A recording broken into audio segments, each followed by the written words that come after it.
Welcome everyone to another stupendous episode of Podcast of the Fallen. I don't think that's an adjective that Matt used for Deadhouse Gates.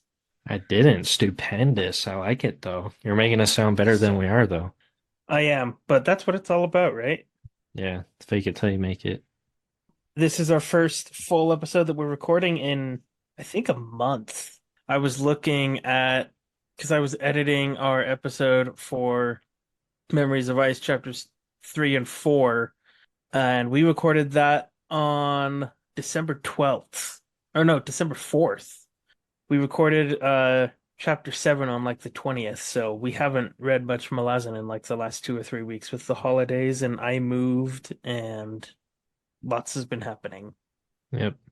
But now we should be back on more of a regular schedule. Hopefully. So we're covering chapters 10 through 13 today, finishing up book 2 of Memories of Ice. Yep. I took a note out of or leaf out of the D&J's Epic Quest playbook of podcast skills, and I tried to take a little bit more detailed notes this time. Granted, they're very short in comparison to theirs, but just to try and help at least remind myself of any thoughts that I had. Well, So great. You can take the discussion along this time then. I don't have any summaries or anything in that depth, but yeah, we'll see. We'll see what happens when we get to Hey, some of those here's an spots. idea. Maybe I should like send you the summaries every week. Oh, that's a good idea. Funny how we've been doing this for like 5 months and I just thought of that. I didn't even think of that either. Yeah, maybe we should share it, then like add some notes in here or there of any thoughts we have. Should we go? Probably. Yep. Chapter 10. Gruntle has been in a drunken stupor for 6 days since Harlow's death. Butte gives him some tough love, tells Gruntle that he's done grieving for his own family and that it's up to the living to carve meaning from death. The Panyon is about to attack and it's impossible to leave the city. Buke tells Gruntle that Beauchelin and Corbel Broach have settled into an abandoned estate and the first body with organs missing has been found. He enlists Gruntle's reluctant help in shadowing Corbel Broach at night. Itkovian, Brucalion, and Carnatus meet with Hatan and Kafal. The Barghest have requested an audience with the massed council. They discuss the impending siege and how the Doman might change its strategy once the Talane mass destroy the Kachin Jamal. Itkovian says it is impossible to hold for the 6 weeks that they need until Dujek and Brood arrive. Heten requests the bones of the Barghast ancestors and is granted permission. Itkovian realizes they are the remains of the Barghast gods, and that Humbraltar needs them to unite the tribes against the Doman. The council's audience with Brucalion is cut short by workers chopping away the floor of the chamber, revealing dugouts and the bodies of the Barghast ancestors. One of the council members theorizes that the Barghast, Toblakai, and Trell are all related. Stony and Gruntle go visit Karuli. He's bought the house of a family that committed suicide and used the blood that was spilled to sanctify it to his god. He gives Gruntle a clay bird to be grounded to water and drunk to assist Buke. Gruntle leaves and Karuli says that his gift of not being found is about to fail. Itkovian examines the Barghast dugouts and Kafal tells him of their oldest legends. Gray-faced demons that kept decapitated heads alive upon the blue wastes and a continent far to the southeast covered in forest. Brucalion commands the Shield Anvil to discover the Barghast secrets by any means, even by breaking his vows. Oh, snap. Break his Yep. vows? He would do such a thing. Gruntel's not in a good place. Not at all. I felt so bad for him reading that.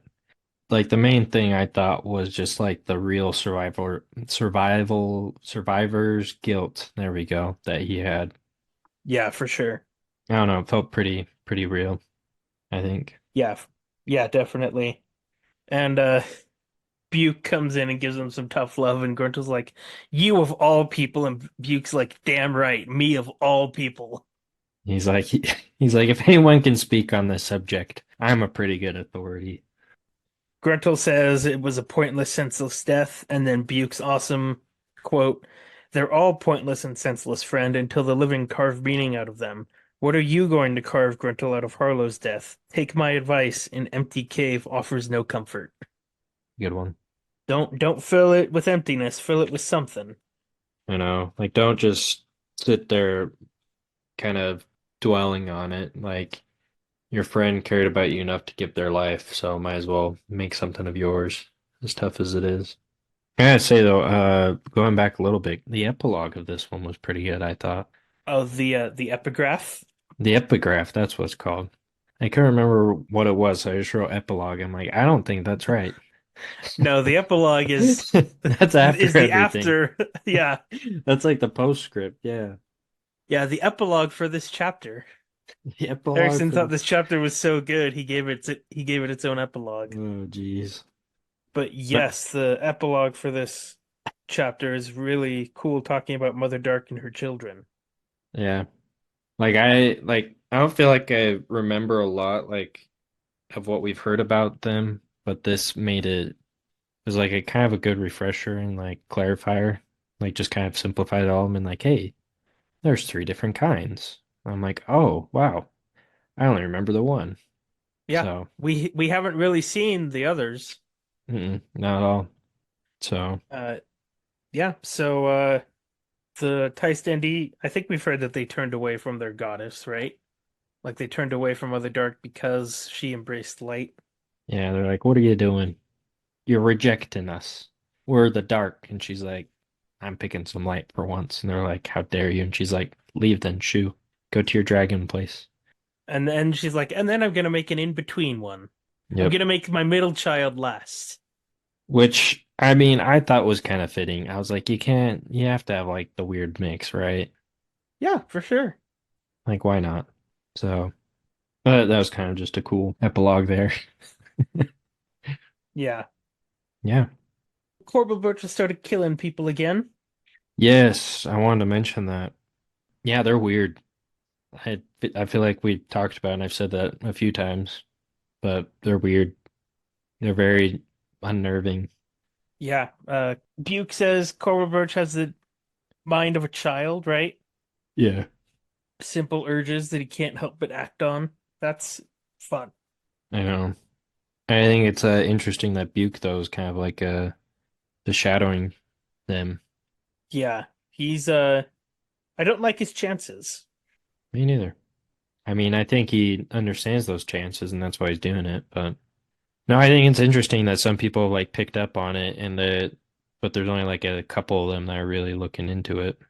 But like, there's so many weird things that we've seen from them that I'm like, why is it still so vague? We completed book two and there's still no answers. I mean, Matt, one of our other favorite series, Journey Before Destination.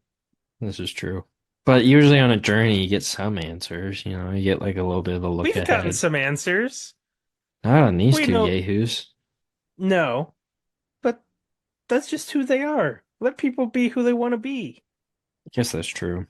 They can be their weird selves. But no, Let them kill people and take their organs.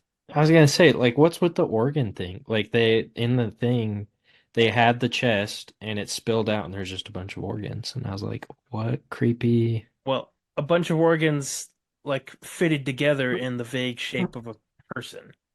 Exactly. Like, what's going on here? Like, that's gross. That's weird. He's a necromancer. But I've never heard of a necromancer doing something like that. That's where I'm like, none of this, like, in my brain is adding up. I'm like, not once do I think of a necromancer as like, hey, let me go collect organs and put it into the shape of a person vaguely. It's just kind of strange. Well, since when does Erikson do anything by the conventional definition of fantasy? That's true. I mean, he still like follows some themes. There's dragons, there's forces fighting each other, mages and stuff. I mean, they're a little different, but like this one's just weird. But I don't know. Yeah, I don't have too much more to say on that section. Me neither. But then we get into the good stuff, the Bargas Council. Yeah, Ikovian thinks about how it's kind of become them versus the council, and poor Prince Dralarkin is caught in between. I don't envy that prince. Oh, and how going up on top of the walls made Ikovian scared. Made him scared. Is that right now? But the Yeah, what? yeah, yeah. Ikovian went to tour the walls that morning. The prince's soldiers manning the battlements were pale as corpses, silent and virtually motionless. Upon arriving on the walls, the shield anvil had been dismayed by their fear. By the time he made his descent, he shared it, a cold knife lodged in his chest. Hmm. That's just because seeing like the siege, right? Seeing the Teniscari and hearing them howling and chanting and stuff, and Because knowing they're what they're gonna do when they get in the walls. because they're just outside of it, right? Just sitting there. Yeah. And right now they're trying to get the Barghest help to push them away. That's right. So yeah, they meet with Hatan, and she says to it, Kovian, your mouth will be too busy when I bed you. I insist. He just keeps trying to fight it. Poor guy. But then later Yep. his one guy's like, "Don't worry about it." You, like, if your mission requires you to, you can. He's like, "It's part of the mission. Don't worry." Yeah, that was funny. They briefly talk about tactics, how we, the weird layout of the city means that it was easy to turn into like strong points and defendable. Sounds like an interesting place, like a very mixed city in Yeah, terms of it architecture and really is. buildings. Kofian says it's impossible to hold for 6 weeks. Well, too bad we have to. How long did that other city last? 3 weeks. And it was better defended, and it's bigger and has better fortifications, and they had more food than we do, and they lasted way longer than they should have. I And they're mean, like, okay, well, make the impossible possible then.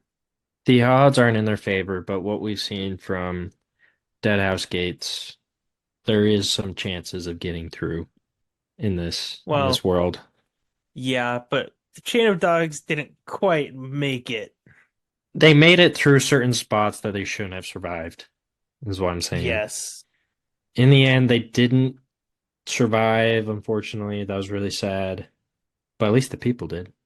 Like that was the end goal, and they got them there. Yeah. So I hold out hope that there will be a chance, like the city will be taken, but a lot of people make it out, or they'll hold them off and be able to run away, type of thing. But I don't know. We'll see. We'll see what happens.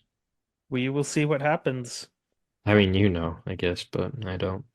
Yep. Okay, then let's get to the juicy stuff. What did you think of Hatan's meeting with the council? I thought it was hilarious. The just like her reaction the entire time to them. I finally found it. This is the quote I was wrong to read. I marked it. Okay.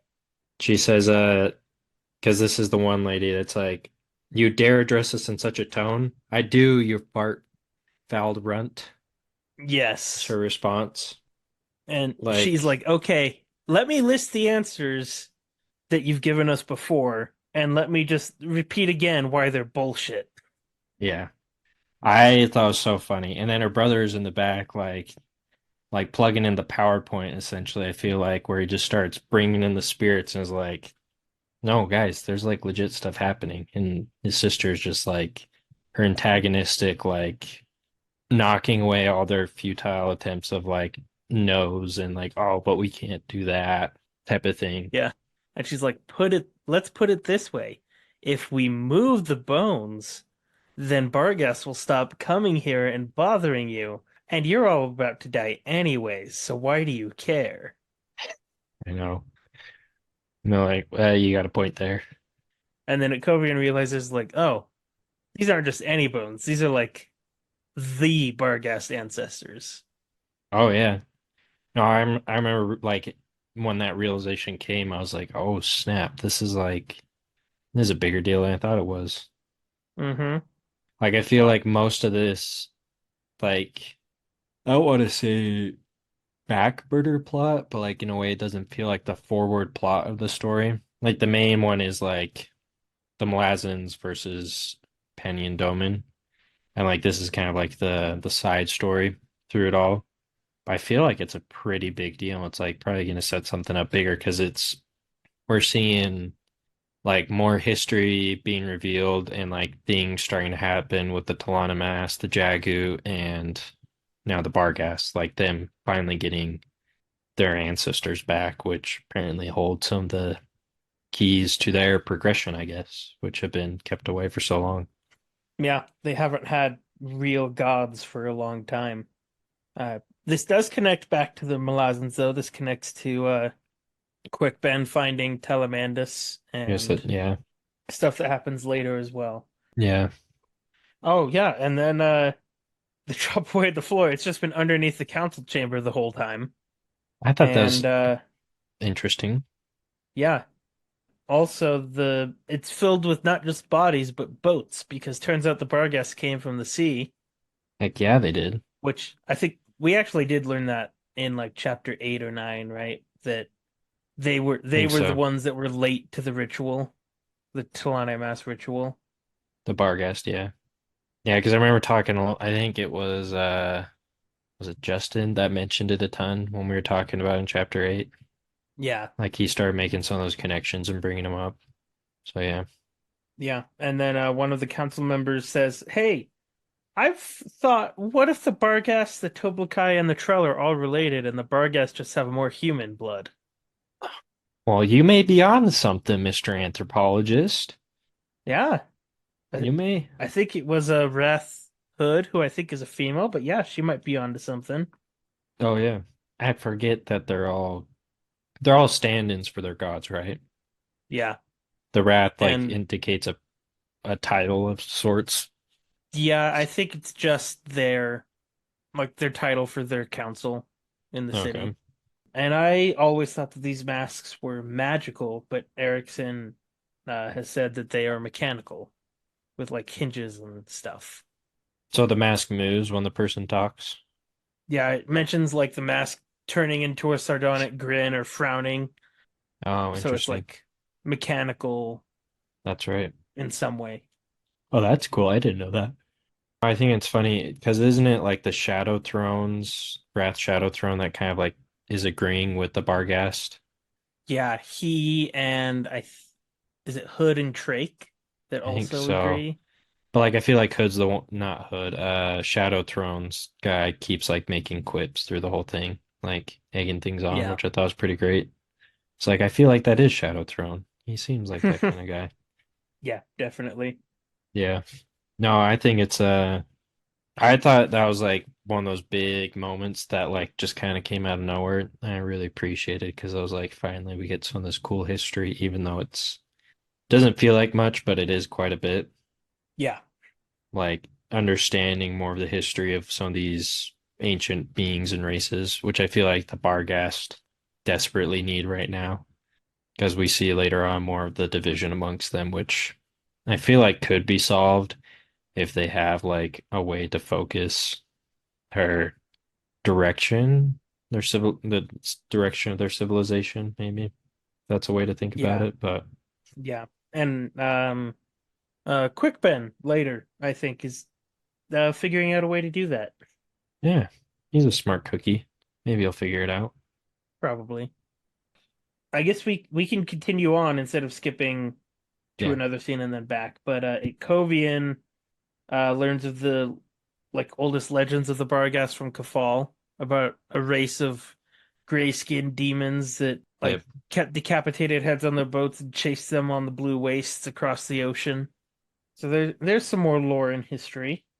Yeah. That was so cool to see so much of that. And like the boats as well was pretty cool. Like they were protected by magic and they had like they seem well crafted and like well maintained. Um, Yeah, Carnidus says these have to be like tens of thousands of years old because even the sorcery that's preserving them is starting to break down. which is interesting to think about sorcery. I think it's always an interesting concept, like sorcery fading away. Like it's still not immune to time, Hmm. which is curious. Time is the one great enemy. I know. Uh, and then we get a small scene. Stunny forces Gruntle to go say sorry to, or to go say thank you to Karuli, and he's in Yep. a. It's a what's the word? It's a morbid detail that he's in a house where a family committed suicide, Yep. but maybe not. Yeah, like it makes like we don't know whose God is, right? Just the hints of him. No, we just know Okay. that it's an elder god. Yeah, Yeah. Yeah, no, I thought it was interesting, and I just think it's funny how much he still just keeps fighting it throughout the whole thing. Stani's 100% converted and convinced, and he's just like, yeah, whatever, I don't care. Yeah. If I go in, I'm not like joining a faith, right? Like I'm not even gonna nod to the altar. That's okay, right? She's like, yeah, whatever, just come, say thank you. I thought this was one of those moments where I thought this was a bit of darker humor, but like it was still one of those things that Erikson added in was the when they finally get into the house and she's like the wife crawled out of the main room to die here and so it was like they're speculating whether it's like a voluntary like suicide or like she changed her or like someone tried to kill her and she tried to run away. But I love Gruntl's quote of maybe a goat's milk hawker knocked on the door and she was Yeah. trying to cancel her order. And Stunning just runs with it and is like, that's a bit elaborate, but maybe. Yeah.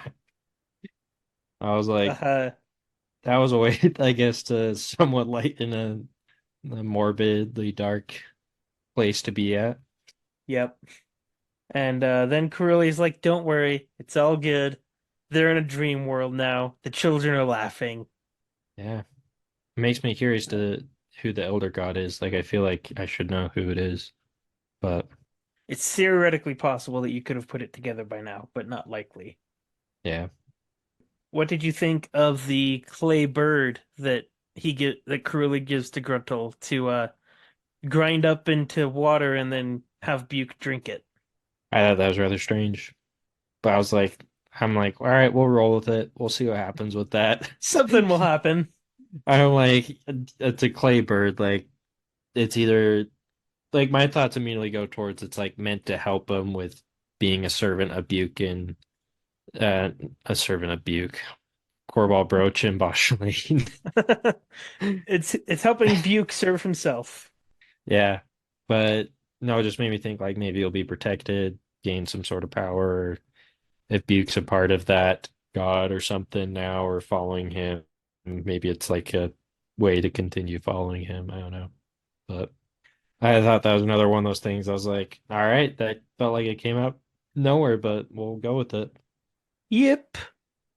I didn't think of too much else except that was that weirdly depressing but happy scene of like that's a strange. It just makes me curious about that God when it's like, no, he got the house for cheap because it was a family committed suicide, but for him it's great. It like cleansed the place or whatever. Yeah, he used the blood to sanctify it to his god. Yeah, Because his god requires blood worship. But his god is a good god, don't worry. I always question that when I see that. I'm like, is he though? Is he really? I mean, Karuli didn't actually kill anyone for it, It's true. so you Maybe got to he's take advantage of the market when you find a good deal. I'm gonna say maybe he's an opportunistic blood god. Like he's like, I got time. I'm basically immortal. I'll just take what I can get here and there. Yep. Yeah, I don't know. I don't have anything else for chapter 10. Me neither. Okay. Chapter 11. Spindle's hair shirt has caught fire. The rest of the squad bickers around the fire, and Detoran punches Hedge when he makes a joke about her. Blend tells Picker that there's no way that the army is actually renegade. As Mallet tries to heal Hedge, he says that his warren is infected. Quick Ben emerges from Hood's warren after a half day of struggle. He thinks to himself that the crippled god is attacking sorcery because it brought him down, and the entire Panion Domain is a feint. Paran stands in the middle of the Barghast camp, watching duels and seeing Barghast women take bridge burners to the tents.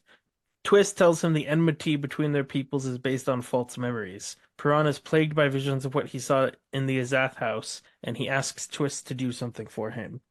Dawn breaks and warriors gather for Trotz's duel. Trotz elects to use his Malazan armor and weapons, while Humbril Tar's son uses only a single knife. Corporal Aimless speaks with Paran about using munitions to make a break for it, and Paran shuts him down. Trotz fights in the way of the Malazan heavy infantry, keeping his stance and moving methodically. He manages to kill the other Barghast, but his throat is crushed. Mulch buys him time by making a hole with a tube for him to breathe through. Twist arrives with Mallet, and Paran says that no one will die on this mission. Quick Ben and Picker climb a hill toward the Barghast camp, not knowing the outcome of the duel. Quick is taken by Barghast spirits into their warren. The squad decides to wait for a bit to see if he will come back. Within the Barghast warren, a humid, swampy place, Talamandus approaches Quick Ben and pleads with him to persuade Humbroltar to accept the ancient spirits to unite the Barghast. Quick Ben asks the spirits to help Mallet heal Trots, and Talamandus agrees. Twist arrives with Mallet. The healer knows he may die healing Trots, but agrees it's a good exchange, and Paran once again wonders at the bridge burners. Mallet feels his soul being torn apart by the poison until the Barghast spirits intervene and he successfully heals Trots. Mulch and Aimless agree that Paran might just make it. Paran meets with Humbroltar and learns that Malazan's position is far from secure. He learns from Picker that Quickben is asleep and goes to him. Malik slaps the wizard awake, and Quick says they need to meet with Tar to convince him to help Capistan. The bridge burners are getting drunk and pairing off with Barghast, believing it might be their last night in the world. Picker tells Spindle that he can behave and thinks about her dad. Paran steps out of the war chief's tent and thinks about how he can't teach Trots to be a commander. No one with a heart can. They just learn to hide their feelings and humanity. Ron sounds depressed. I mean, he has been this whole book. Poor guy. Yeah, so Spindle's hair shirt caught on fire. That was inevitable, I feel like. I bet it's not the first time it's happened. No. I'm surprised it's still around, to be honest. I mean, it could be a magic hair shirt. This is true. I mean, everything feels like a magic something. I bet that smelled awful. Oh, yeah. Like, whenever I think of Spindle, I kind of think of Pigpen from the Peanuts a little bit. No idea. Except, do you not know who that is? Mm-mm. It's the kid that walks around with the dust cloud around him all the time. Oh, okay. Yeah, except worse. I think I've only Except ever worse than that. seen the So, I Charlie Brown Christmas special, and other than that, not anything. think when I was younger, I read one of the Peanuts books, cartoon books or whatever. But anyways, but yeah, no, ugh. And then I think it's hilarious that I mean, poor Hedge getting beat up by supposedly his love interest. Yeah, she's the rough sort, as someone says later. Yeah, he makes a joke about like they see a Bull Darren and Hedge is like, "Oh, is that Dotorian's lover?" That's right. She has a choice Uh, between a bowl and Hedge. It's a tough pick. yep. So it's played for laughs, but it's also kind of awful. No. Because like she dumps him by the fire and he's got like a busted jaw and a concussion and a bloody nose and I mean, I think she just knows there's magic healing and it's Hedge, true. Um but I I do also feel like if Erikson had made this a man beating up a woman, there would be a lot more discussion about this scene. oh yeah, for sure. She Um sounds like a massive woman, oh she is. She's giant. but she's human, right? I think she's human, but she's Nippon, I think, which means she has blue skin. Oh, is she Nippon? I think so. Does she have a tail and connect with the animals and have and shoot? No, No. she's not from Avatar. Yeah.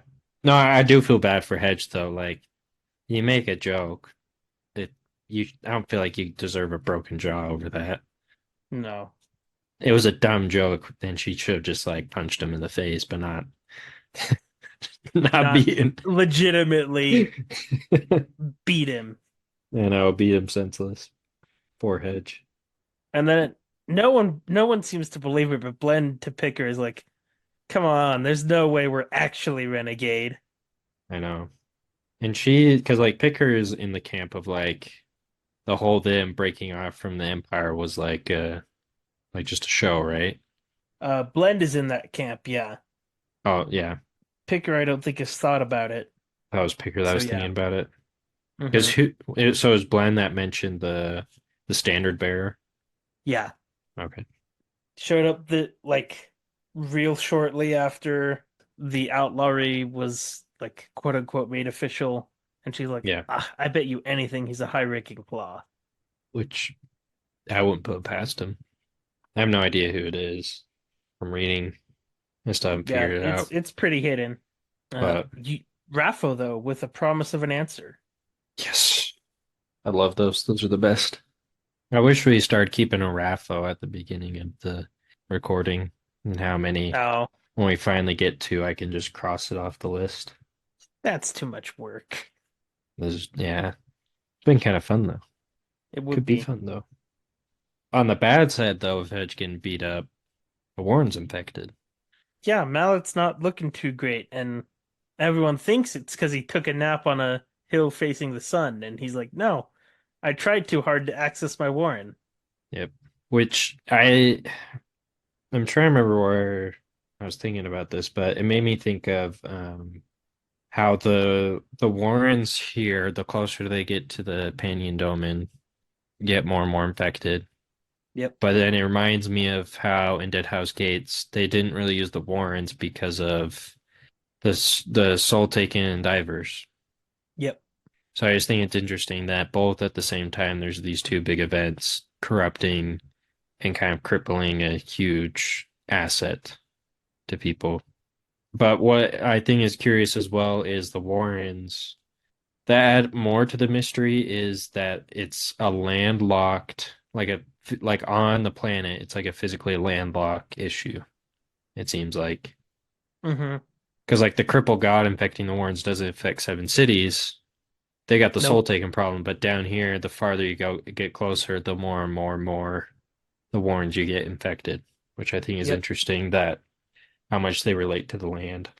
yep. I feel like that's a big rapo, maybe. Well, is the Warren a thing? Is it another dimension? Is it a place? Is it something? Is it the friends you made along the way? Is it within you? The Warren, it's a people, not a place. Well, I mean, it's was it Kroll's body? Like he is the Warrens or something?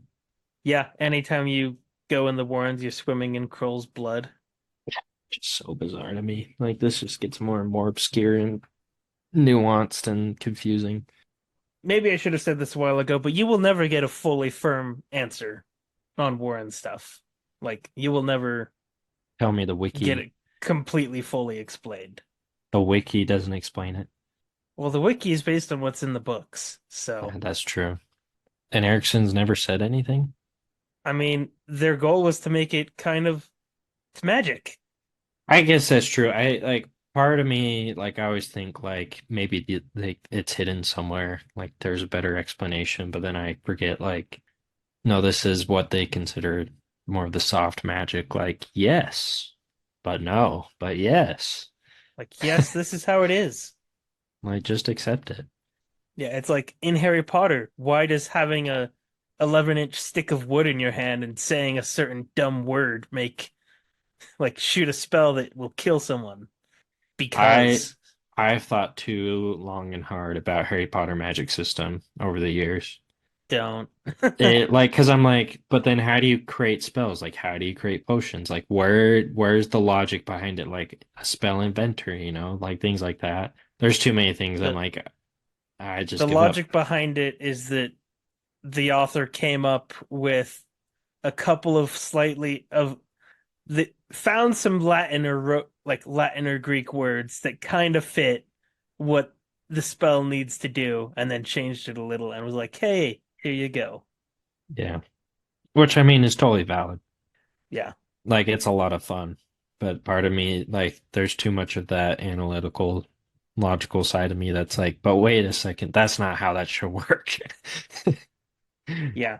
I like this more than I like Sanderson's. Like Sanderson's Sanderson's like magic reminds me of in Thor: The Dark World when he's explaining it to Jane Foster. He's like, or maybe it's an honest trailer for an MCU movie where magic is actually science, but science is basically magic. What? Where like so magic is basically science, like in Thor: The Dark World, Thor is explaining the concept of like the wormholes and the different realms to Jane, and she's like, "Oh yeah, yeah, yeah, scientific theory. That all makes sense. Like it's science. I get how that works." Oh, yeah, yeah, yeah. And then science is basically magic. It shows like Tony's 3D holograms scanning a map and enlarging it to impossible amounts of detail, and it's like that. No. Yeah. That is, Anyways, nice tangent. As anyways, always, yeah. when Warren stuff comes up. Yeah, to anyone listening that is in the same boat as me, Well, I guess we'll just never get the answers. It's unfortunate, but Uh, you'll understand a lot more. They make a lot more sense as you go on and when you reread. But like I feel like I should have asked this, but like rereading it for the third time, do you feel like you're understanding things more? yeah, still not a lot of the why sometimes. But Okay. Like here and there, you're like, okay, that makes more sense now. mhm. Got you. That's pretty cool. Let's see. Quick Ben escapes from Hood's Warren and thinks the entire Paniodoman is just a feint. It's the crippled god flexing his muscles. I was thinking that as well earlier, a little bit. I don't know if the exact way, but sort of. I think it's a ploy. A ploy and a puppet. Yeah. I feel like it's a puppet empire controlled by the crippled god just to show something. I don't know, scare people. To get a bit of an army maybe, but yeah, I don't know. But did we did we talk about this that Hood's Warren doesn't isn't as affected as much? Yes, I think we did talk about that with Derek and Justin. Okay. Oh, but yeah, I Uh, forgot. He's attacking the sorcery because that's what brought him down. I didn't think of that. I thought that was an interesting note. yep. Because wasn't it the 80 plus mages that brought the cripple god to the world? Something like that. Yeah. They brought it to try to help with the Calor problem. Because of Calor, we had the crippled god. Yep. That's right. And then just a sweet little sentimental line. Quick Ben hears the soldiers around the fire and is like, "Ah, I'm home." I know. Finally, he's back. He needs a break. See, there's a genuine guy inside of Quick Ben. One of the 12 or 13 or however many there are. Well, there's 12 inside of him plus him, I think, or maybe it's him plus 11. I I don't can't remember. remember. And then we get Paran in the Barghast camp.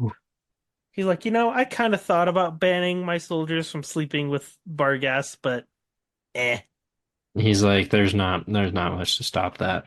there's no point in it, and I can't stop it anyways. Yeah. What blows my mind about the Barghest is just the constant duels amongst themselves. Yeah, they're a very warrior. They're a warrior race, and they don't get together this often with other tribes that they like despise. So you Yeah. got a challenge. I know, but like the challenges to the death that I always look at that and I'm like, why would you do that? Like why would you kill the other guy? Like don't you aren't you gonna need him down the road? But I guess if you view yourselves as individual tribes and rivals in that sense, that would give you that reason. Yeah, I mean, the warriors also train their whole lives for combat. It's like their culture. I guess that's true. Yeah, because whenever I read that in fantasy or like in real life, I'm always like, what's with the fighting to the death in like such a it doesn't feel like a high stakes thing, you know? But that's probably because I'm reading this book with this very much larger picture in mind, which these guys don't have. Yeah, to them it's everything right now. Yeah. Prawn is still plagued by what he saw in the Azath house. Hasn't left his mind. I imagine it won't be master of the deck. Yeah. He had an out of body experience and learned some things. Yeah. Some important things that I'm glad we got to see. And then what did you think of Trotz's duel? I like it. I thought it was pretty good, personally.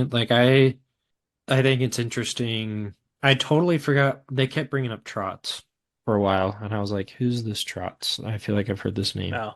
And I think that's part of the issue reading it, how we've been reading it is like, and I haven't been taking as good of notes, is like I kind of forget a lot of these names. And so like this Trots, he's gonna enter this duel, and I was like, why is Trots entering the duel? And they're like, then it mentions the detail of well, Skin's tattooed completely with his clan's history, and I was like, oh, he's Bargash. Yeah. But so I thought the duel was pretty cool. I think it was interesting to show him kind of being a weird form of an outsider and just like adopting a new strategy that proved to be really effective against like this very arrogant. 11-year-old it looked like. What did it, 18 months shy of his day of becoming a man or something like that? Yeah, like I mean he seemed like a teenager, like Yeah, super he young. is. So Uh, I thought it was interesting that the chief pitted him against Trotz and was like, "Hey, I'll like my youngest son will fight you." And I think it's like the chief didn't try to do anything to stop his son from dying. It was just, oh, he's dead. yep, this is their culture. Also, by the way, Hatan's brother. Oh, yeah. So she's lost two brothers. Yep. She seemed to mourn, her and her other brother seemed to mourn their one brother a little bit. Yeah, they had like ash on their face or something Yeah. to show they were in mourning. But this king, when his son dies in this combat, he didn't seem to be mourning. I mean, I think he was in his own way because after the duel, a bunch of like the chieftains go up to him and he just ignores them all. And then he's very silent and blunt and taciturn when Paran goes to talk with him. Yes, that's true. I didn't really pick up on that. Oh, and then I do love before the duel, Aimless, which poor. I think Aimless would make a good stormtrooper in Star Wars. Oh, yeah. That's a great Uh, nickname. then Piranha's like, maybe for once I should kill the messenger to rid me of his stupidity. And Aimless is like, I would advise that. The last captain that pulled his sword on me, I stabbed him in the back. And Piranha's like, like I underestimate even the idiots in this company. I know. That's what I feel like the bridge burners are, though. Like every time I read them, I feel like I'm like these guys are secret geniuses sometimes in terms of combat. Like they're all, I feel like they're always the weird underdog. Maybe that's just how I view them, but Yeah. Uh, and Aimless is like, so it reminds me of like in a gangster movie when someone has to go talk to the boss, like, so some of the guys were talking. And they're doubting your leadership. I'm not with them. I just wanted to let you know. he's like, I'm just the messenger. Uh-huh. And then Mulch, who's like a really low level healer that's mainly like just a surgeon. It's a real technique. You poke a hole in between their collarbones and put a tube for them to breathe through. I thought that was so cool. I didn't realize that was a thing. Yeah, it's a real thing that I don't think it's ever advised for a non-doctor to do it, but Oh, definitely not. I believe that is a real practice that you can do if someone is having trouble like with their neck and breathing.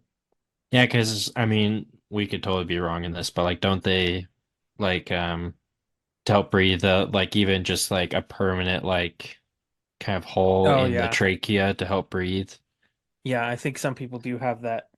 Like, I mean, I could be totally mistaken, but from it, this was a while ago, like a few years ago.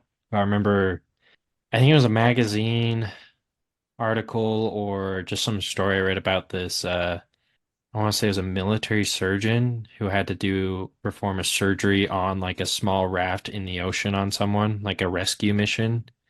And he had to like cut into the dude's trachea to like insert something to help him breathe because of Mm, like the whole face. So like it was a more extreme measure that you usually wouldn't do because usually you try and insert a tube, yeah. but like he cut into the trachea to help him breathe while they were trying to do some other things to help get him out of there. But then you mentioned I think that is a real one. Just don't try it at home. No. May not work out. Yeah, I would. Mulch is like, yeah, I learned this from this other healer because when when the going got tough, he couldn't use his Warren. Performance issues. Definitely. I thought it was a pretty smart move though by that kid to just punch him in the throat. Yeah, like stiffened fingers into the throat. Ugh. Like that would hurt and like be pretty scary. But when I remember reading that, I was like, I don't like that kid just because like the whole fight he feels so arrogant. Hmm. And so like I didn't feel too bad that he lost, as sad as that may be to say, but I was like, that was a good like kind of like last stand move, like in Call of Duty. I think he had reason to be arrogant because don't they say he's won like 27 duels or something without even a scratch on him? Yeah, like he's never lost type of thing. Yeah. Reminds me of a bit of the duel in Dune. I don't know if you remember that. Oh, at the end. No, it's the one Oh on wait. the one guy with the prisoner, like the gladiator fight. Oh yeah. Like when I was reading that, it kind of reminded me of that a bit. Like kind of that same like bit of arrogance. Yeah. Quickman gets drawn into yet another warren. He can't stop. I know when I read that, I was like, man, dude just can't catch a break. He gets drawn down by Burn, and then he got No, it was Crippled God, then Burn, right? crippled God, then Burn, and then he gets stuck in Hood's warren for a bit, and then like literally probably a few hours later, drawn back down by the Barghast spirits. To there, Warren. Yep. And they're like, so we need we need to find a way to get to the Barghast. And Quick Ben is like, well, we need Trots to live. So Let's make a deal. let's work out a deal here. And they're like, okay, some of us will sacrifice ourselves into oblivion to help your healer heal Heal. Trots. Yeah, because he can access his Warren because of the poison. Yep.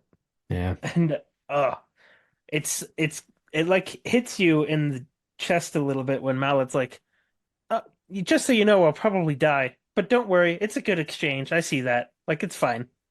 Yeah. No, that like Mallet definitely has kind of that healer's mindset, I feel like, of like, I'm just here to keep people going. Yep. That's kind of his position, which I feel like I've had that thought before about healthcare, like kind of going on a bit of a tangent, just but like healthcare, like they spend their whole life keeping other people alive. Yeah. Like that's their whole focus, which I thought was interesting. Like kind of that trait of their life, giving their life to gain that knowledge so that other people can kind of live their lives.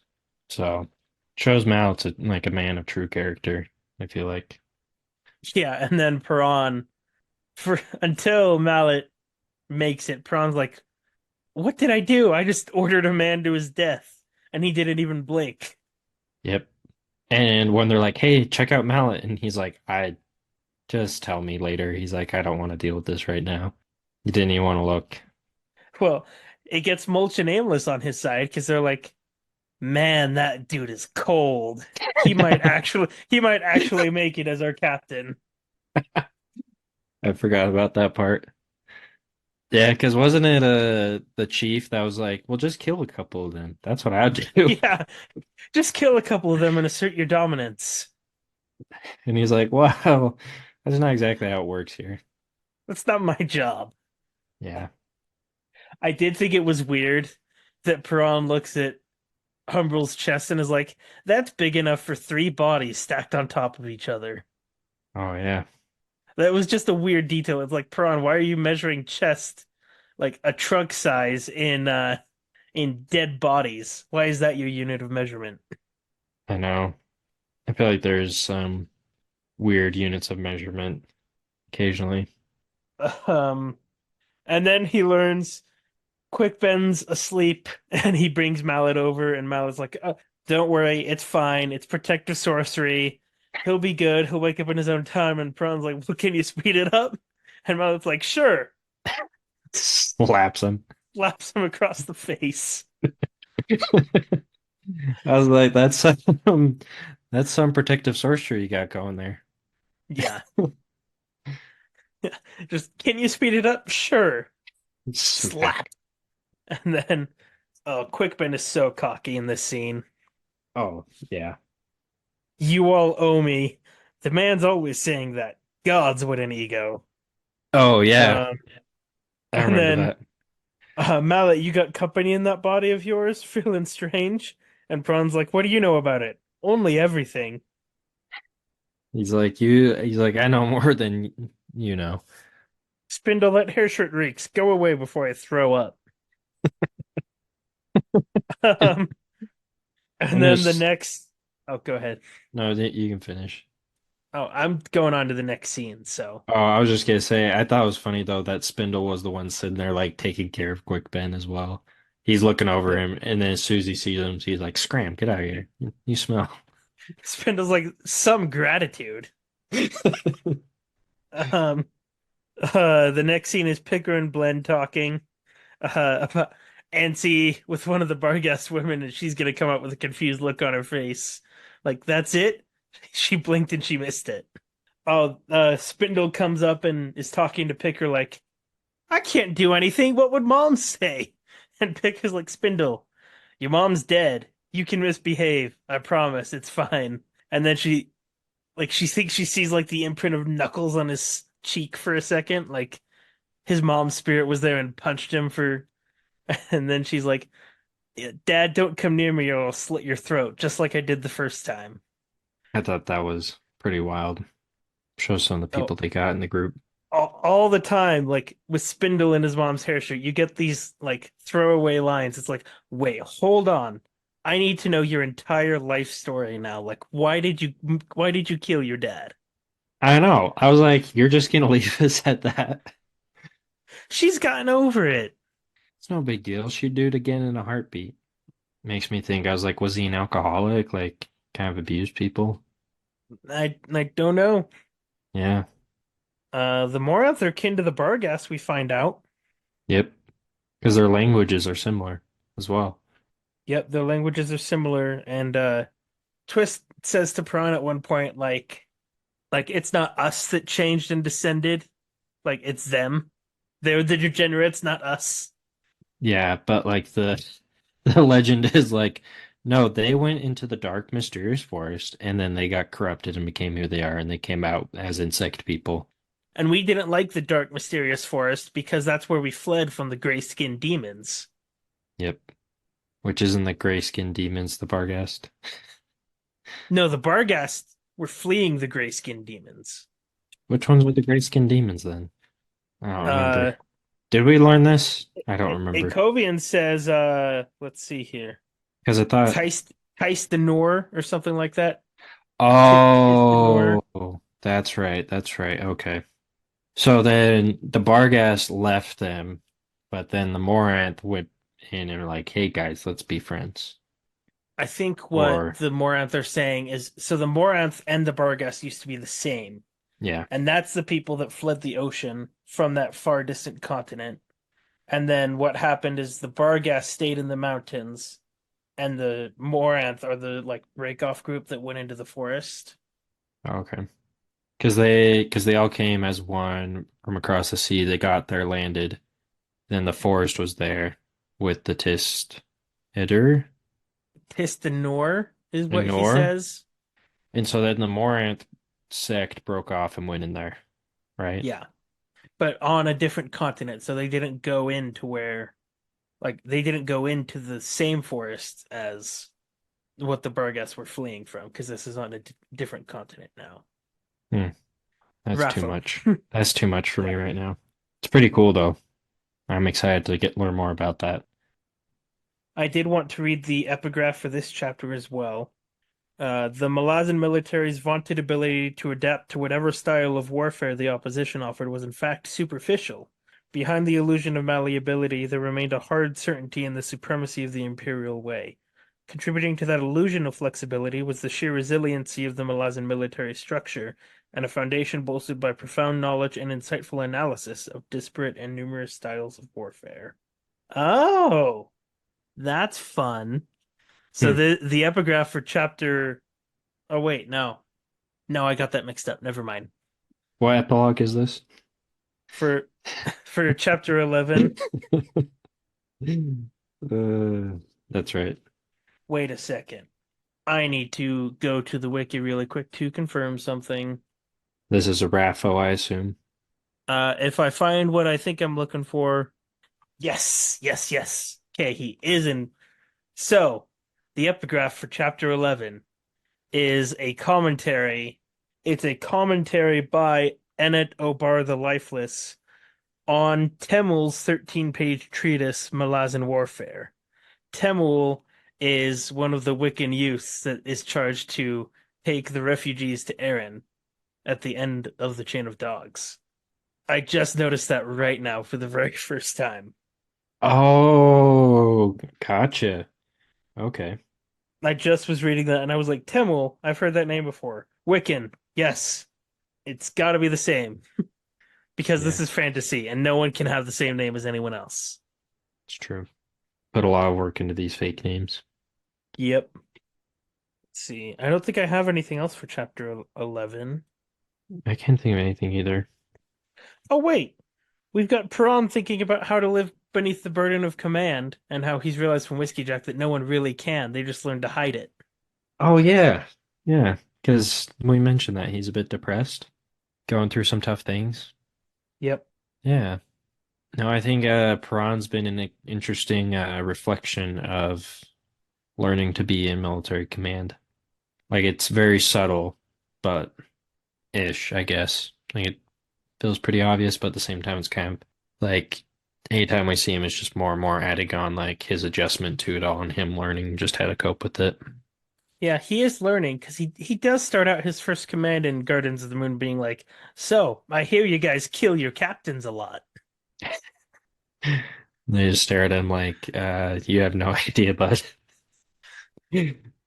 They Yep. says they says this royal brat to come try and lead us.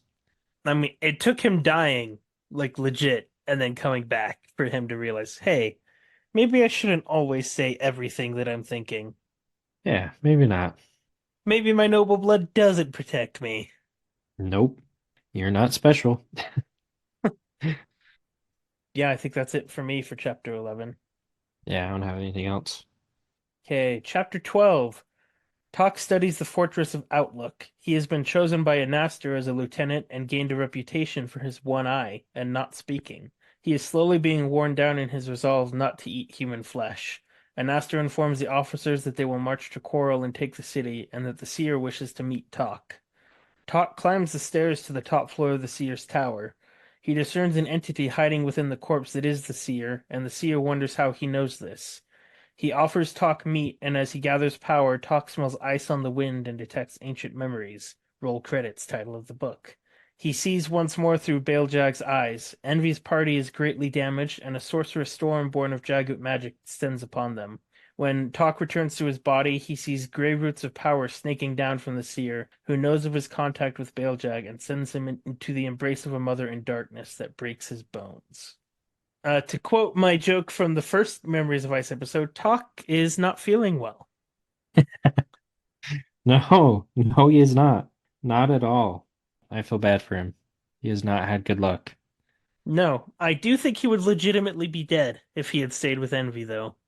Oh, 100%. After reading about how they've been doing, I'm like, Talk would have been gone.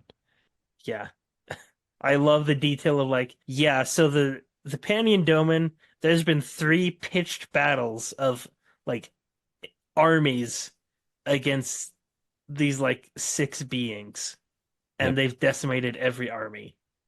Yeah. Like, I mean, they've all come away scratched up, but like they're still fighting him, which makes me like the Segula are pretty gnarly, but like after reading that, I was like, oh my, wow.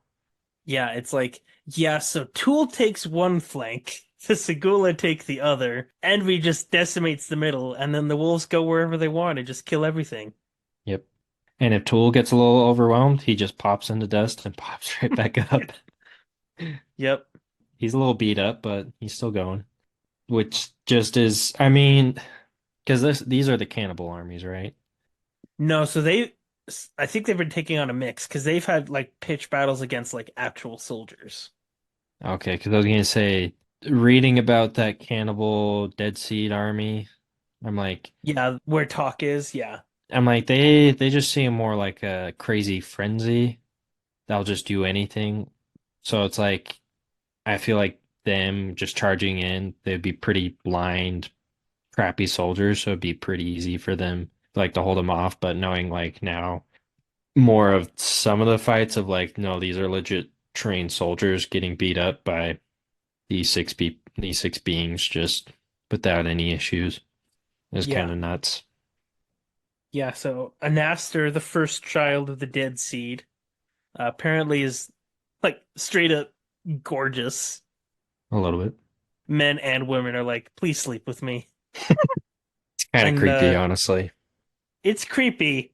Like it's not an Aster's fault, but I don't think that I would be able to like be around anyone that I knew that was how they were born. Yeah. No, that whole group, the entire time I'm reading it, I'm like, this is a creepy, unsettling group. Yeah, and like the story of how his mom like said the vow like sang the vows in of her culture, like the marriage vows as she was on the dead body, and then like going into the widow ritual when the man was fully dead. It's like, ugh. Ugh. Anytime we get to these guys, I'm always like, it's a major part of the story, so we have to talk about it. But part of me's like, this is so bizarre and just Yeah. gross and creepy that I'm like, yeah, But also remember, it's happened in real life. that doesn't make it any better. No, I know that makes it worse, but it's funny when people are like, "What kind of twisted thing made Erikson come up with this?" And it's like, it's a little thing we call history. No, like anytime I read anything in this, I'm always like, where did Erikson get that? Like, what part of his? Because like knowing his background is like what does it say specifically? An archaeologist and anthropologist is what his little spiel at the Yeah. back page says. I was like, anything in this that feels kind of wild, unless it's like a crazy magic something, I'm guarantee has to be drawn from history. Because like this is a bit of social commentary. I feel like some of these bits, like Hmm. very layered on under with fantasy. So I'm like, no, he's pulling from some very bizarre parts of history. Anytime I see stuff like this, I'm like, wow, you had to play that card. I do think it's really funny that talk being chosen by an aster and then not saying anything is making people be like, he is wise. He knows stuff. Just doesn't comment on anything, silent in all the council meetings. Uh-huh. And they're like, wow, he must be the one. Like he's just all knowing. Yeah. Cracks me up. Well, one eye, Yeah. losing an eye means that you get deep sight, which I mean, I think we've seen is true a little bit. You gain a new perspective. Yeah. Uh, I feel bad because like reading it, like I am because Talk, he's just in a really crappy situation. He's like he's starving, like reading his bit of him climbing up those stairs and stuff, I was like, wow, I feel bad for him. Like that sounds rough. Yeah. Not to this degree, but I felt like him before. Like I've climbed a mountain or two, and if you're hiking or climbing for a long time, time just does kind of seem to stop existing. Yeah, I remember we were doing King's Peak when I was younger, and like I didn't drink enough water at one point, or didn't eat enough, and so I was like dragging my feet, like legs felt heavy, type of thing. Just felt terrible. For those that are unaware, Kings Peak is the highest mountain in Utah where we live. Yeah, and it's not that big a deal, guys. It's for those thinking it's not like a Mount Everest or something. Like, No, have but it you? is pretty high. Yeah, have you been to it? Mm-mm. Because when we went, we came in from the north side, so it was like a 10-mile hiking, and then you just kind of climb up, walking slowly along the ridge until you hit the peak. So it was really cool, but if it was a lot easier than I thought it would be getting there. It's a 25 to 30 mile round trip and is generally done as a 2 to 3 day backpacking trip. Sounds about right. I've heard of people that will go run it in just a day. Oh, geez.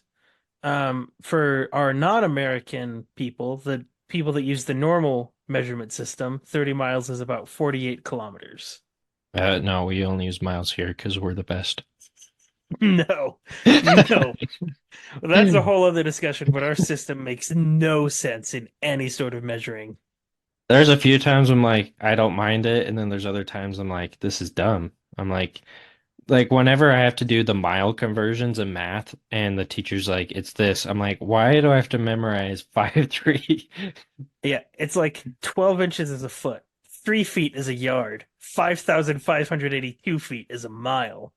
But It's like, Why can't it just be a meter, 100 meters, a kilometer? Well, there's a Nate Bargatze SNL thing. He did a George Washington like speech. It was pretty funny. You'd probably enjoy it, but he did a whole thing on that because he's like, "Well, how many yards in a mile?" He's like, "No one knows. We just use the feet." Yeah. It's and the only time I use yards is in football, I know. is in American football. In American football is the only time we use yards like consistently. Uh-huh. Or Because sometimes, even like most things that we call a yardstick are actually meter sticks and they measure meters. yep. I mean, I think we use some yards in golf when I've gone out, like we'll be like it's 15 yards, but yeah, it's so infrequently used. Well, and then don't even get me started on our volume. Instead of milliliters and liters, it's like, okay, 8 cups makes a pint, 2 pints make a quart, 4 quarts make a gallon, Yep. The uh, gallon king and 16 peaking. ounces make a pound, 2,000 pounds make a ton. Yeah, it like do you remember doing the gallon man or gallon king or whatever No. in cooking class? I remember that. It was so stupid. I don't remember it because it was like, well, here's this story to remember it. And I was like, why do I need a story about this whole kingdom to learn how the cups and measurements of this works? Made no sense. No sense at all. Anyways, getting back on track. Yeah, where were we again? Um, let's see. Oh, Anastor makes a talks. comment of, yeah, Talk's eye has been changing into that of a wolf. Yep. Um, and then as the seer gathers power, Talk smells ice and ancient memories. Doesn't sound Um, familiar at all. no. And then he sees through Baljag's eyes again. Hmm. Uh, and Envy and Tool are like, that's Jagged magic. But the Panion has changed them all. Have the Jagged and Kachin Shamal ever worked together? Nope. This shouldn't happen. And the seer notices talk using it. Yeah.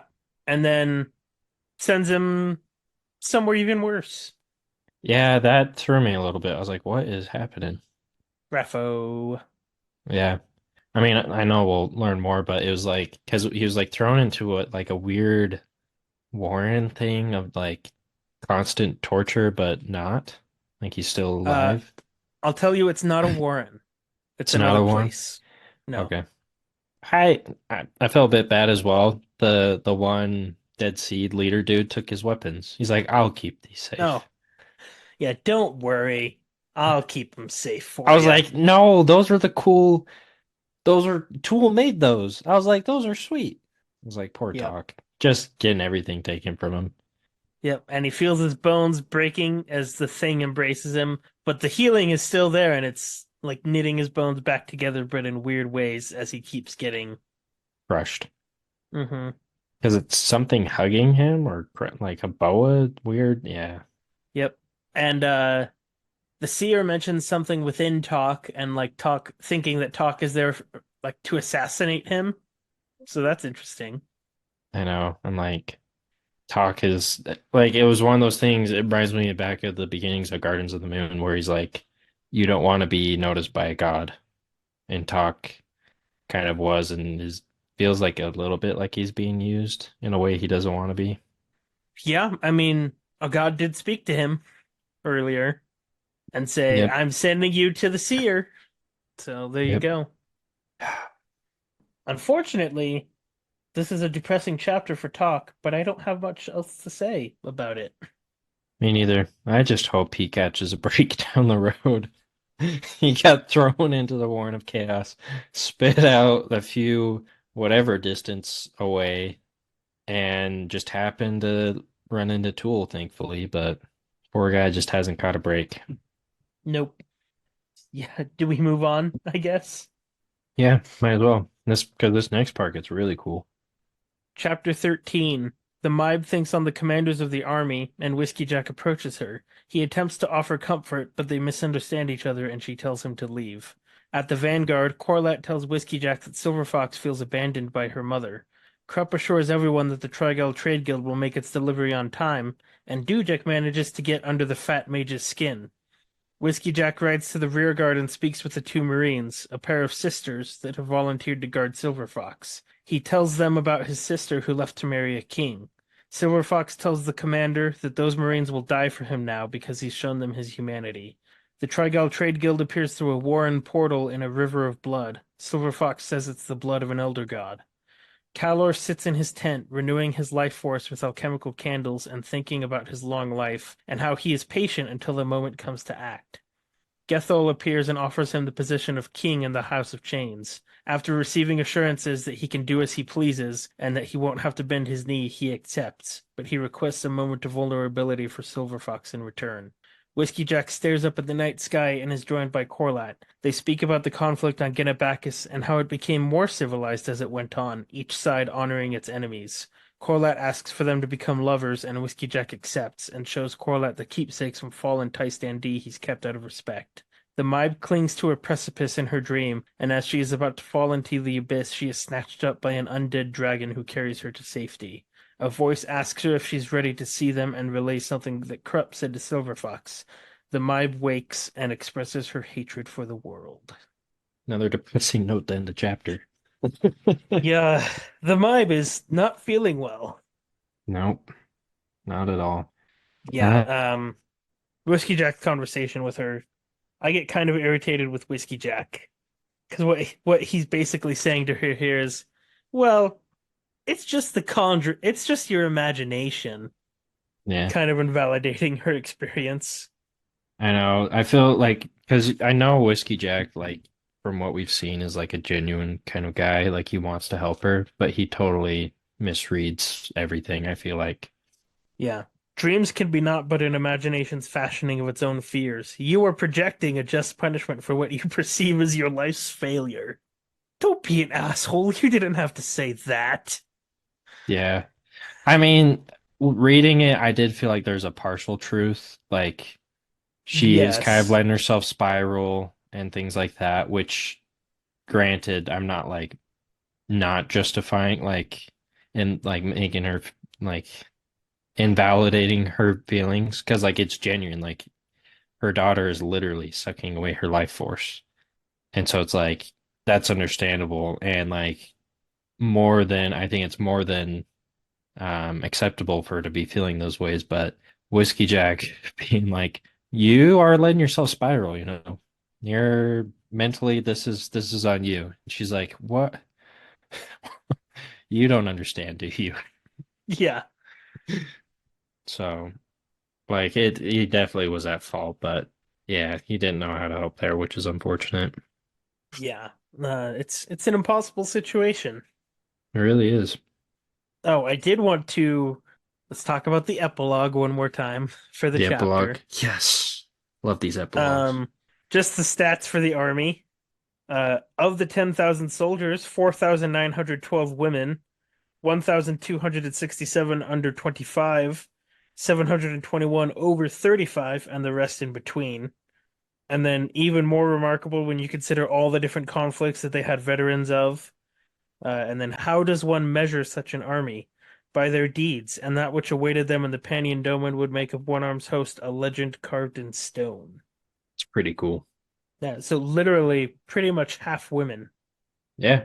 I feel like for a conquering imperialistic empire, they have a lot of respect for their enemies. Hmm. Like I don't feel like they go in necessarily trying to destroy them. They're just like, you're going to be part of us now, which I mean, I think is a pretty cool concept of them. Just, I don't know. Yeah, I don't know. I'm going with yeah, that, but it is. And like Kalam thinks about how the Empire made seven cities better, but then you also have the question of like, what right does military might give an empire to change or destroy another culture's culture? yeah. I don't know. Like I do think of it in that sense as well as because like it's I because if you mean, think back on history, like Rome and them were just doing it just to do it. the Malazan Empire is very similar to the Roman Empire in that lots of times it leaves cultures to their own devices, and it's just like Well, now you're Roman or Malazan now. Which I think the whole idea is just to grow and for resources as well. I mean, I'm no historian or economics person as much as I would like to be in a layman one day of it, but I think part of the drive is just like the economic reasons, the power, just saying like, hey, we hold this much area. And maybe as well, it's like a thought of if we take care of them, make them part of us now, then we won't have enemies in the future to deal with, type of thing. Like most things, it's complicated and there's many sides. Yeah, I mean, I guess that's what we call life sometimes, maybe. Could be. Multi-side, multifaceted. Sometimes I do wish that it was like humans versus evil, like Lord of the Rings. Oh, yeah. Lord of the Rings is such a nice read sometimes. Or a nice story when you're just like, ah, yes. Yeah, I don't have to feel empathy for the enemy. No, because if you look at them, they don't have a, they don't care about themselves. They're cannibals and they just are out there for pure destruction. Yeah, they're legitimately evil. Yeah, Whereas here it's like, well, you see, yeah. yeah. Whiskey Jack rides back up to the Vanguard. Corlat tells him that Silver Fox could need some help, feels abandoned by her mother, so Whiskey Jack is gonna go talk to her. And then Krupp says, tempers grow short, but not as short as Krupp, for whom all nasty words whiz impactless over his head and are thus lost in the ether, and those darts aimed lower. Ah, they but bounce from Krupp's ample equanimity. And Dujik says, fat, you mean? And then Krupp goes on this long-winded, like, speech and paragraph that he's really saying nothing. And Corlette's like, you got under his skin after all. And just the sentence at the end, Dujik's answering grin was an expression of perfect satisfaction. I know. He finally got him. He's like, I did it, you bastard. He's like, I bugged you. That was, yeah, I thought that was so funny. I was like, oh, this was another great Krupp scene. Yeah. I think my favorite scene of this chapter is Whiskey Jack going to talk to the Marines. Yeah, it was a good one.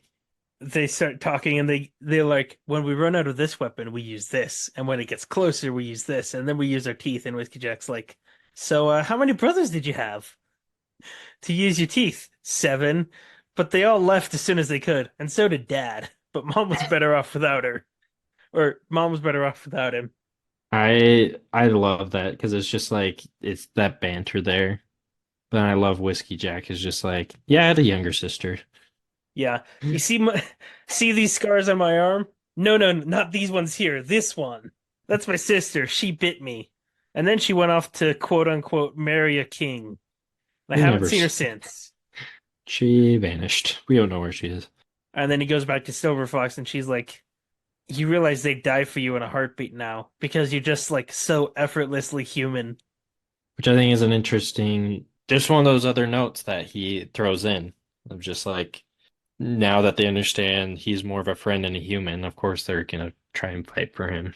Be like, yeah, he's my friend. Yeah, which I also think this is why Lysine didn't want Whiskey Jack gone because he's too good, Yeah, but she didn't want him anywhere near like real power because he's too good. yeah. Like he's like it's very smart of her because if he was back home, people just naturally gravitate towards him. And so since that vacuum, she can fill it and people will be like, well, this is what we got, you Yeah, know? Like she's smart, she's powerful. Whiskey Jack's human. yeah. And I've had this thought before. Sometimes I think like, man, Whiskey Jack got so lucky. He had like the best squad. And then I'm like, well, maybe they were the best squad because of Whiskey Jack. Because he brought like kind of that like desire for them to do their best for each other, I think, probably. To like be there like, hey, we're a team. We're in this together, not just like another nameless face in a nameless squad for the history Yeah. books. Is this oh yeah, right after here it's the gnarly kind of gross portal. Yeah, The the Warren. Trial Trade Guild appears. It was kind of comical, some of the things. They're like, hey, look, we have this demon arm. What do I do with it? It latches onto the wheel, and they're like, well, guess it's gonna be a bumpy ride till it wears through the fingers. It's like, You guys have knives, right? You could just chop it. Yeah. Well, wasn't it there? I thought it was so crazy though. It's like, what did they go through? Because there was like a river of like blood that was Yeah. pretty gross, and then there's a bunch of these like caravans coming through, like the carriages. But then they're like, it mentioned there's like black marks where there were people that now aren't there because of something happened. I'm like, what in the world? And they're like, what's that demon doing? They're like, oh, they're trying to get out as well as us. Yeah, they were trying to hitch a ride, but they didn't sign a waiver. Like, we can't have that. Yeah, Silver Fox mentions that the blood is an elder god's, and knowing what we know about Warrens and an elder god's blood, Makes me think I know who it is. you're right. Yep. It's Treach. Just kidding. Yes, Trichu has not been a god. Wait a second. It's not him? Dang it. I was so close. For those Mm. that did not pick up on that, Matt was being sarcastic there. Yes. Sorry, people. My sarcasm's a little dry sometimes. Well, Yeah, let's just say it's Kroll's blood. yeah. No, it's Kroll. Which he gets brought up a little bit after that by Oh yeah, he Calor. does in a bit. What'd you think of the Calor scene? No, I really like the Calor scene. What did you think of the Calor scene and his century candles? Okay, this is probably entirely inaccurate, but my thought was like, how in the world do you get these candles? Like, just it feels like out of nowhere that these are brought in. But it makes sense how he's alive because it's never explained that how he's lived so long. So these candles make sense, but made me think like, did he grow a big civilization just to sacrifice it to make candles to live long? No. So, But one, he will live forever because of the Elder the God's curse curse, on him. that's right. So the candles just help him function Okay. and like not be a completely broken, useless, flabby mess on the ground that's unable to move. Gotcha. So it's to keep his body going even though he So would still be it going. like renews his like energy and life force, I want to say, rather than actually it doesn't actually make him younger or anything. It just helps him keep going. Interesting. Okay. And he mentions that the candles are made with a rare sea worm. Oh, it's a sea worm. I didn't catch that. Okay. I think it says that, yeah. Interesting. Okay. Yeah, I mean, I knew it was gonna be wrong, but part of me was thinking, I was like, that was my thought of how you'd make those candles, is like sacrifice an entire civilization type of thing. Because that's what one of the Sith Lords did in Star Wars. Oh, yeah. So I just checked. It is a sea worm Okay. that's been crushed up and made into a candle. So that's fun. And Aromatherapy. then he thinks about apparently it's 8 wizards that called down the crippled god, not 80. Oh, it was only 8? It says 8 mighty wizards. So for a second, looking at it, my brain turned 8 mighty into 80, That's what but it my does brain say did. 8. Okay. Yeah, no, I read 80 as well. Okay. That's good to know. Um, and he thinks with like some satisfaction, like, ha, they're all dead now. And Of course he the thinks that. the gods came to punish me, so I denied, like, I destroyed my empire, so they couldn't. Because no one would have expected that. And then he ruined the gods. He cursed them. Yep. Because then he was like, how do you like your curses now? Ha! He's Yeah. like, I'm living forever, but so what? Yep. And then Gethel appears, face all slashed up, and Gethel says something like slightly insulting, and Keller's like, I'm tempted to add to your facial distress. Doesn't he like make a quip about his brother? Like Gethel's brother? Yeah. Gothos is Gethel's brother, and what does he say? Trying to remember. Doesn't he like compare him and say like your brother's better off or something? Oh, you were never as smart as your brother, were you? I Somewhere, don't. Gothos must be laughing. Gothos never laughs, but given that I know where he languishes, I do, often. It's true. Because he's stuck in that Zath house. Yeah. I just love that his response is like, Gothos doesn't laugh. You're like, you don't know my brother. He's not a man of humor. Or Jagu Yep. of humor. I can't remember which one it was. I think it might have been Justin who called that Calor might become the king of the House of Chains. Yeah, I think it was Justin. Because as I was reading it, I was like, I feel like read something ahead of time. Yeah, he called this. I was trying so hard when we were recording that part to sit there and say nothing, being like, no way. You got it.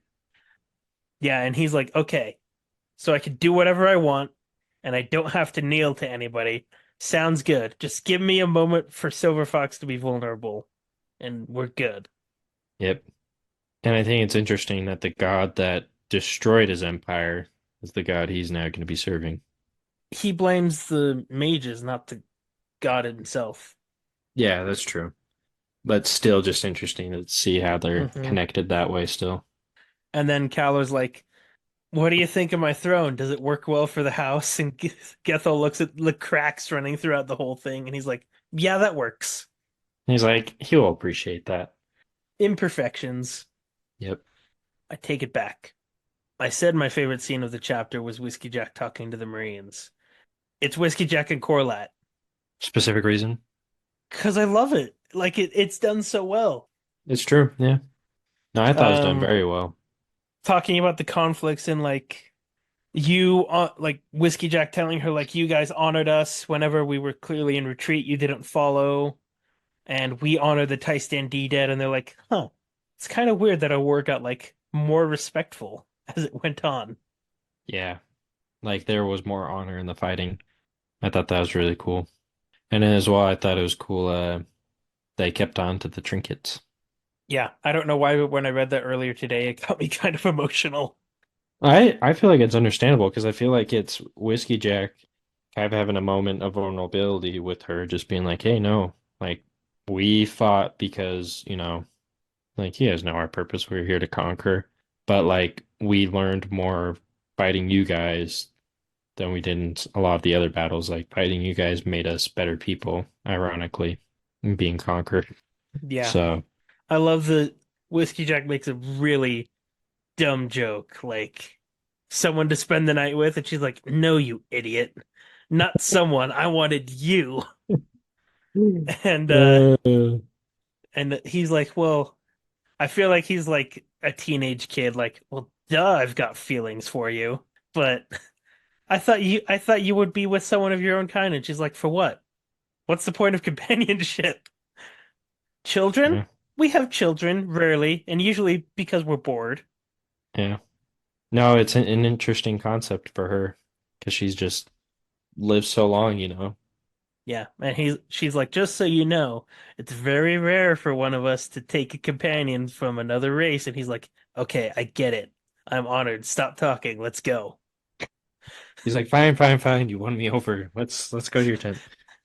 Yeah, you convinced me as if I needed it. I feel like this was coming since the Yeah. first like interaction. Well, it's really funny. I'm editing our episode on three and chapters 3 and 4 right now, and you said, "I like the idea of their relationship. I know nothing's gonna happen with it." I mean my words now. Like, now I'm trying to think back to why I was thinking that. I just think it's because she's like that timeless being, or like kind of lives a long time. Maybe that's why I was thinking like she'd be like, "Wow, he's awesome," but it won't work out. Maybe. I mean, it's Arwen and Aragorn. Oh, snap. That's true. But she doesn't give up immortality. No, but This is more out of boredom, right? yeah. No, this is not more out of boredom. I think this is a genuine thing, but Yeah, she's that's just true. not having to give up her immortality to be with him. Yeah. So it's not as powerful. It's just an Yeah. okay one.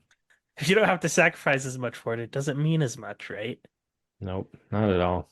And like I said in our episode with Derek and Justin, it reminds me again of the Vision quote from the end of Age of Ultron. Something isn't beautiful because it lasts. Oh, yeah. It's a good one. Yeah, so I just really like that scene. Like It's a good one, honestly. Like I Erikson's best romantic scene so far for sure. 100% so much better than Colossus. Well, that I do I do really like what he does with Crocus and Apsalar in Deadhouse Gates. How that kind of continues and is It's not really romance at this point, but it's like it's Yeah. teenage romance. His teenage, like they like each other, but Yeah. no, I like it. I really like this chapter insofar, like Gardens of the Moon, we never really saw Whiskey Jack. And like anytime I watched a review, like the non-spoiler reviews and stuff about anything to do with this series, Whiskey Jack was mentioned, and I was like, he Ah. sounds like a cool guy. In Gardens of the Moon, nothing. Book two, still nothing. So book three, I've really been enjoying, especially like this chapter where we get to see more of him and see more of like he's like his book one, he's still kind of had that mysterious aura where I was kind of like, is he just kind of like a gruff like commander, like gets things done? But this is like he is, but like he's a good person overall. Yeah. Like he tries to be himself when he's around the other people, but he still knows how to hold command type of thing. Yeah. In this book, I feel like he's where he belongs. He was completely wasted as a sergeant. Oh yeah, 100%. Yeah. Let's see. The last scene, the Mhybe in her dream world again is about to fall into the abyss, and then an undead dragon carries her away to safety. Yep. I didn't really have much to say on that except she hated it. Like I Yep. feel like initially she was like, "Yes, I'm saved," but then it was like immediately like, "No, no, no," Hmm. which is anytime we read her, I'm just it's always kind of heartbreaking. Yeah. I did also just realize Whiskey Jack says something in the first scene. Another thing that I strongly disagree with is that he's like, "Your enemy is death, lady. We're both too old to fear death." And I'm like, no, she's like in her 20s. She's not old. No, that was Whiskey Jack's blunder. He doesn't. I think his weakness is he doesn't know how to talk with women. Well, unless it's soldiers. Unless it's soldiers, yeah, under his Unless it's command. soldier, yeah, soldiers under his command specifically, because Corlett is also a soldier, but he can't figure out how to talk to her. Poor guy. Yeah, I don't know if you have any thoughts on the Mai, but I don't really. It's just still real depressing. yeah, I think that's it for this week then. Just reading, unless you have anything else. No, I don't think so. We will be back next week with the start of book three, Capistan. Woohoo. So we'll be doing chapters 14 and 15 next week, and then 16, 17 Okay. the week after that. I feel like some of these books are gonna get longer and longer to read. It takes Yeah. a lot more time. Yep. We'll see though. Well, there's a chapter near the end of this book that's long, and that might be the only chapter we do for that episode. We'll see. Okay. Well, I look forward to it. Yeah. So anyways, I think that's it. So how was that, Todd?